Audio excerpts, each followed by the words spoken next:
Thank you for coming. I wish to speak with you both in a place where privacy was assured. We quite understand. What was it that you wished to discuss?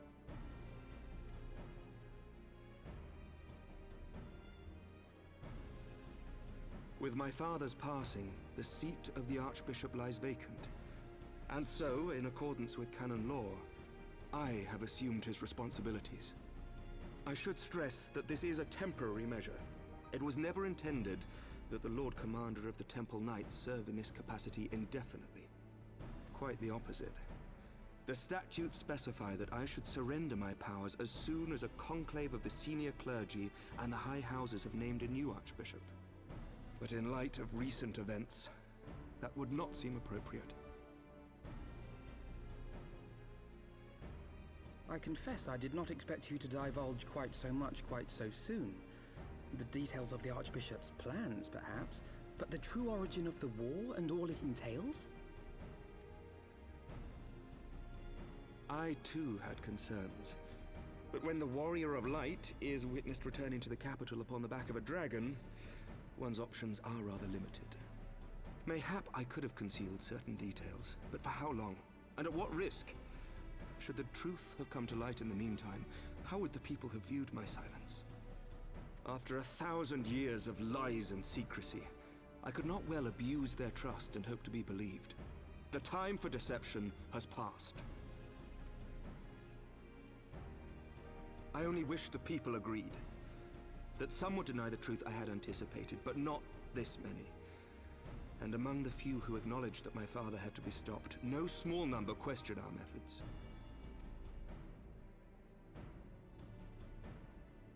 If they suspect a coup, it will not be long before some turn to violence. It has already begun, and that on both sides. Men and women of the cloth are being harassed in the streets. Some have even been assaulted in the Broom. Hilda and her people have formed a watch to help us maintain order. But such measures will not prevent the unrest from spreading. For all our talk of peace, the people remain frightened and confused. For their sake, we must bring the Dragonsong War to a definitive end. And we should be glad to help you, Sir Emmerich. But what precisely would you have us do?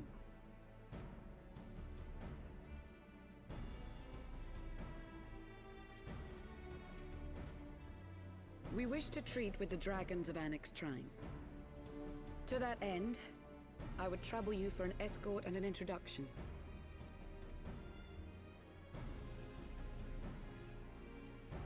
Annex Shrine? You would speak with Vidofnir then? We must needs open a dialogue between our peoples. Acting as my representative, Lucia will extend an invitation to their leader, that she might visit us here in Ishgard. Were she still with us, I would of course have beseeched Isel's assistance in this matter. But as she is not, I must ask that you aid us in her stead. Will you do us this favor?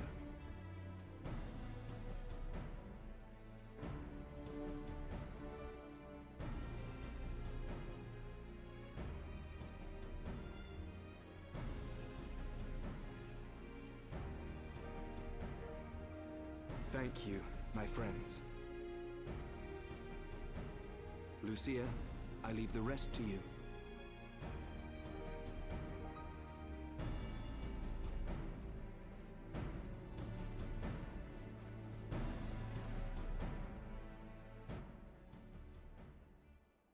In the wake of the Archbishop's fall, the nation of Ishgard trembled, the faith of her people shaken to its very core.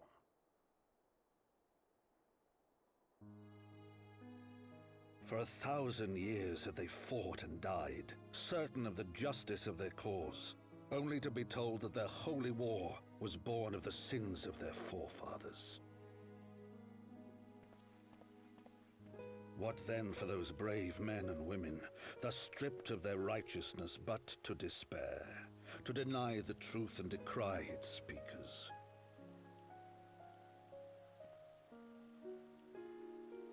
And what then for those whom they defamed but to hope on, to have faith in a brighter tomorrow?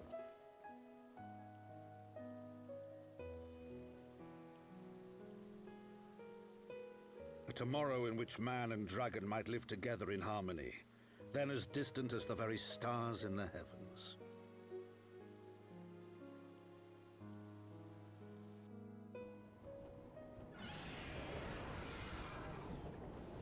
Yet while we dared to hope, deep within his lair the enemy lay, gathering his strength. Nidhogg, now possessed of his 2 eyes and the body of the Azure Dragoon, prizes to which he had laid claim at the very hour of the hero's triumph.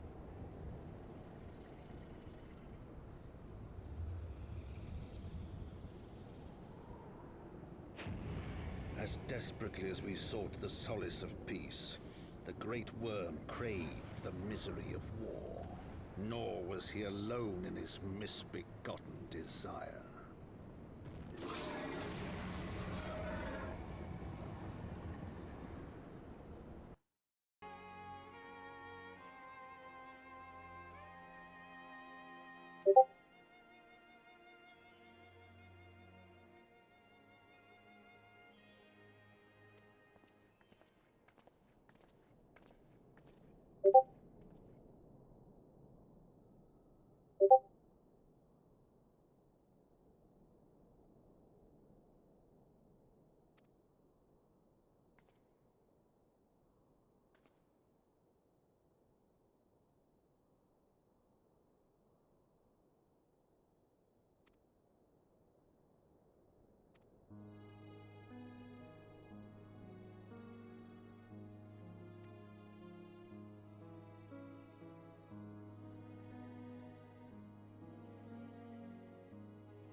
I'm terribly, terribly sorry to have kept you all waiting. You need not apologize. We arrived but a moment ago ourselves.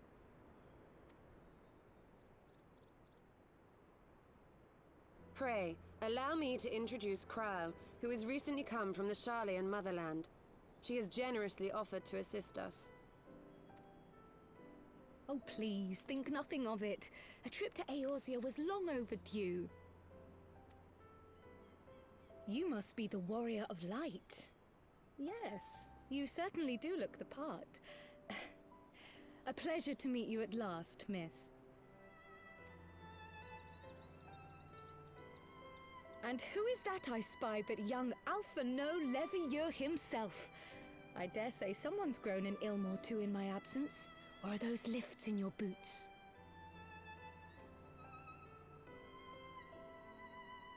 We, Miss Kreia and I met at the studium years ago. I shall forever be indebted to her for her sage guidance. It was no small task keeping him out of trouble, believe you me. The youngest ever to enter the studium, him and his sister, 11-year-old prodigies. Suffice it to say, social graces were not among his list of talents.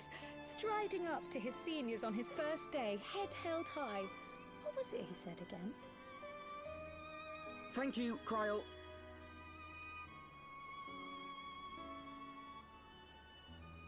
For what? I haven't finished yet. Would you care to attempt a more dexterous deflection? Mayhap we should save this delightful conversation for a more fitting occasion, when pressing matters do not demand our undivided attention. A bit much, but better. I can tell you have been putting your skills to use here in Eorzea. Henceforth, I trust you will dazzle me with your eloquence at the first time of asking.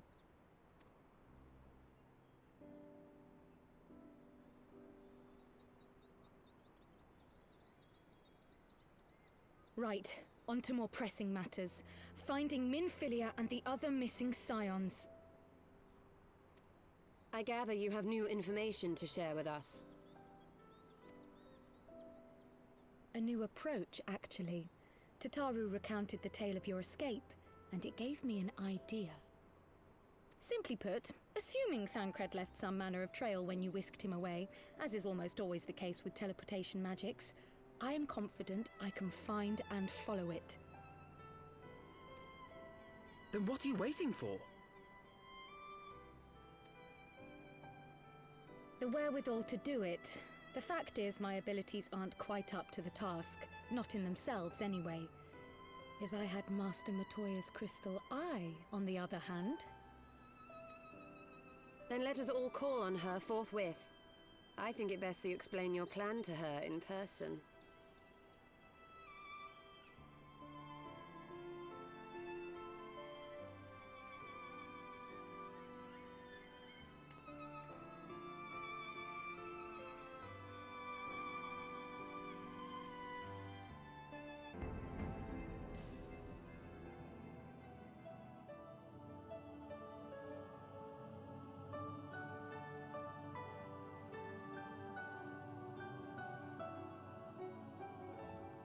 Oh.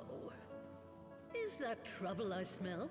Or did you forget to wipe your boots on the way in? Forgive us, Master Matoya.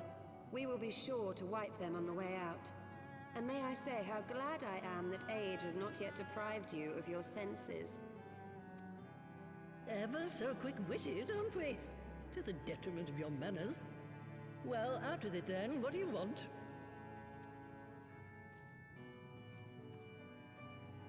Pray, allow me to introduce myself, Master Matoya. I am Kreia, of the students of Baldessian. I hope you will excuse our unannounced visit. Baldessian, you say? Ah, yes. The old coot set up shop on the Isle of Val, didn't he? Regrettably, our Order's headquarters and the Isle itself were obliterated by a magic of immense power. I have the blessing of light to thank for my own preservation. Kreia, you too possess the Echo.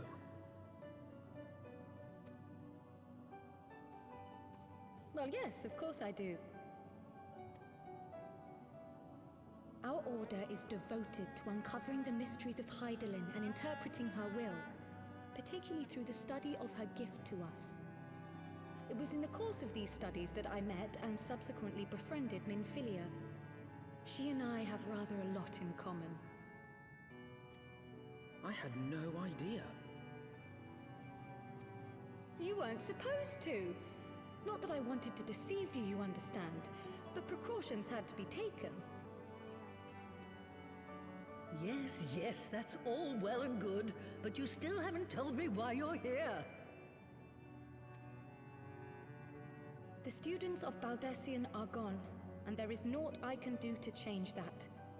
But the science of the Seventh Dawn can yet be restored, and my dear friend found.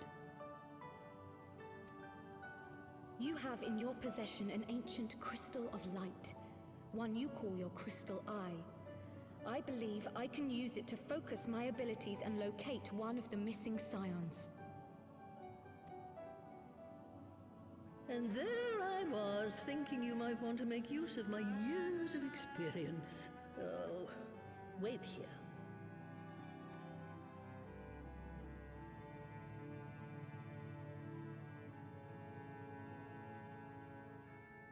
Long did I ponder the nature of this crystal and its familiar radiance, but never did I suspect it was a crystal of light.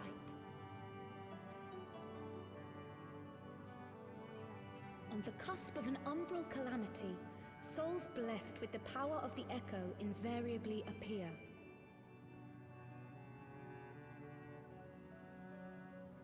To aid these, her chosen warriors, Hydaelyn bequeaths to each a slither of her strength in the form of a crystal of light. But as her strength wanes, so too does the potency of her gifts. This crystal, born of an earlier era, is infused with a power far greater than those of this age. You could travel the length and breadth of the land and not find a crystal even a fraction as pure. Its value is beyond measure, as are the risks inherent in its use. No two manifestations of the Echo are alike. I, for example, can converse with beings of every shape and size, excepting beasts, contrary to what others would have you believe. Language has nothing to do with it, of course. Rather, I am sensitive to the whispers of the soul. Their intent, their very essence even, the traces of which serve to guide the elementals to Y'shtola. Far-fetched though it may sound, I believe that with your crystal eye, I may be able to pick up where they left off and follow the remaining trail to Thancred. That is, if I have your permission.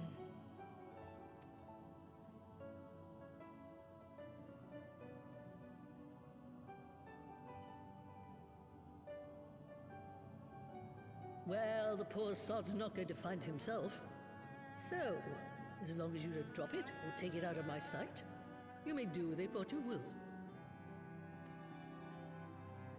Thank you, Master Matoya.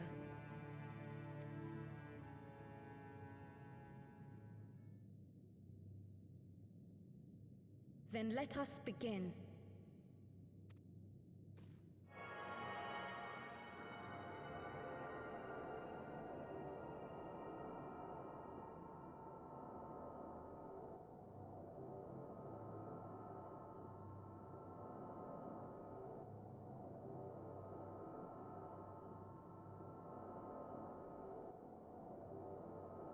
From the Black Shroud, the trail continues to the north and west, towards a mountain, the foot of Som Al.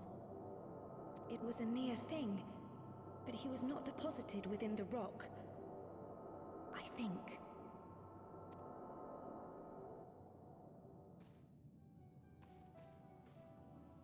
The Hunters of Tailfeather know those lands well. I say we begin our search there.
else could be? Thancred! It could be Thancred! We must hurry!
This day, we reclaim the reins of history. This day, we rid ourselves of the Ascians forever! Fools playing at heroes, all of you.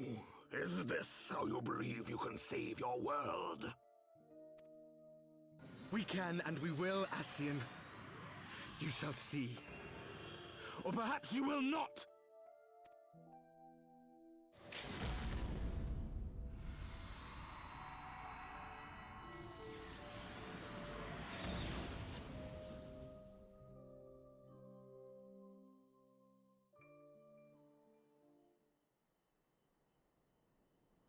So you are the warrior of light, the savior of Eorzea.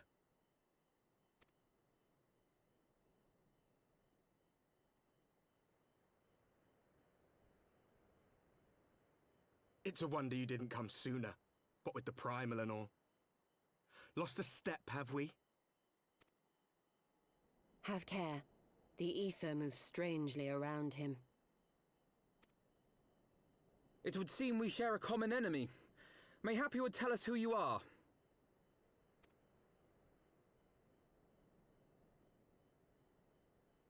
Shall we show them?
Not very sporting of you to interrupt.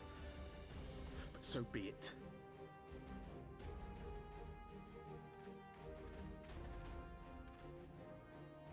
Mark well our faces, warrior of light. For we are the warriors of darkness. Walkers of a different path. And we shall meet again.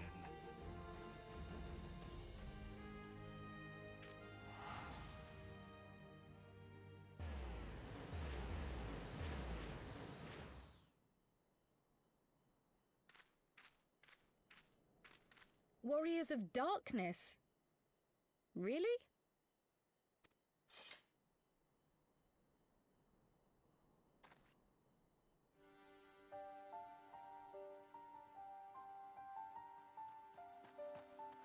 Thancred! Are you all right?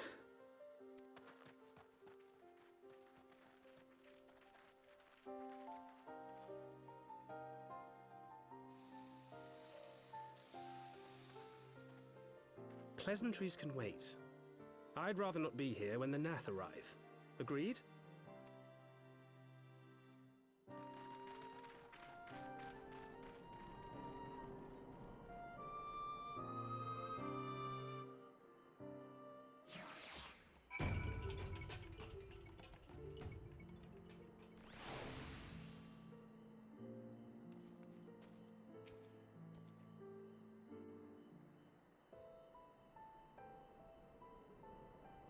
Suffice it to say, our reunion was not at all as I pictured it.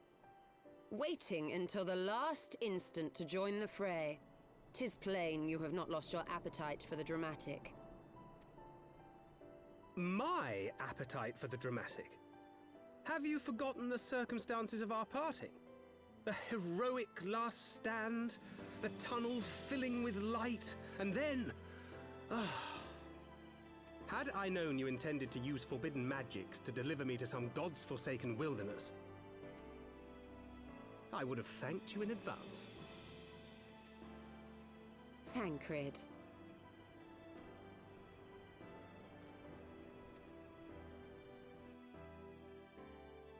If nothing else, you might have warned me that I would emerge from the live stream in the altogether. Eventually, I managed to fashion knives from some obsidian I found, and set about hunting for meat and hides. Given that I'm not all that skilled in leatherworking, it's probably for the best that I met the Vath before I was reunited with you.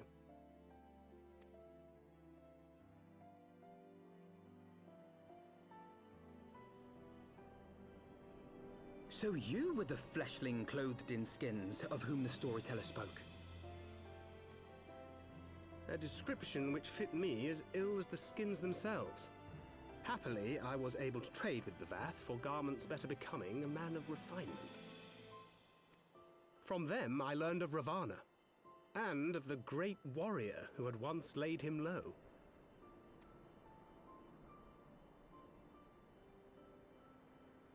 And thence did you conclude that were you to track the Primal's movements, it would surely bring you into contact with the Scions once more.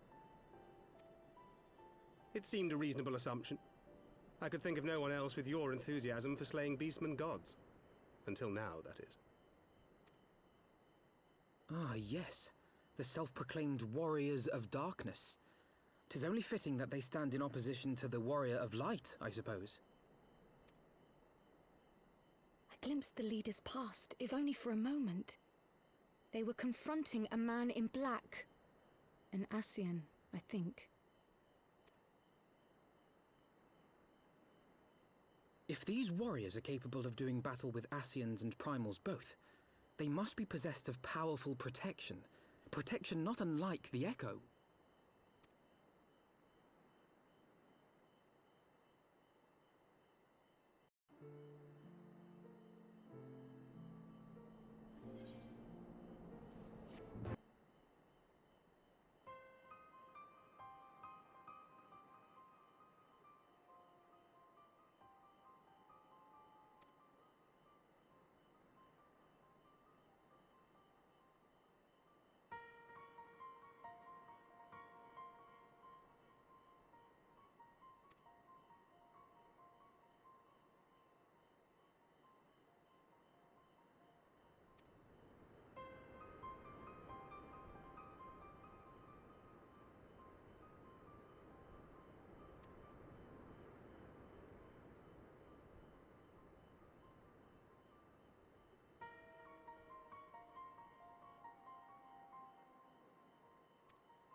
Even as the Scions celebrated the return of a long-lost friend, honorable men plotted to deprive them of another.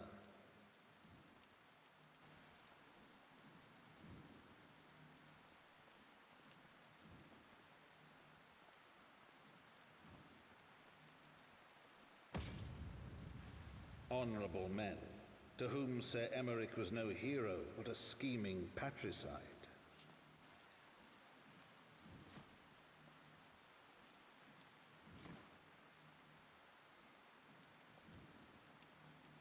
Honorable men who would fain wash the paving stones of foundation with the tyrant's blood.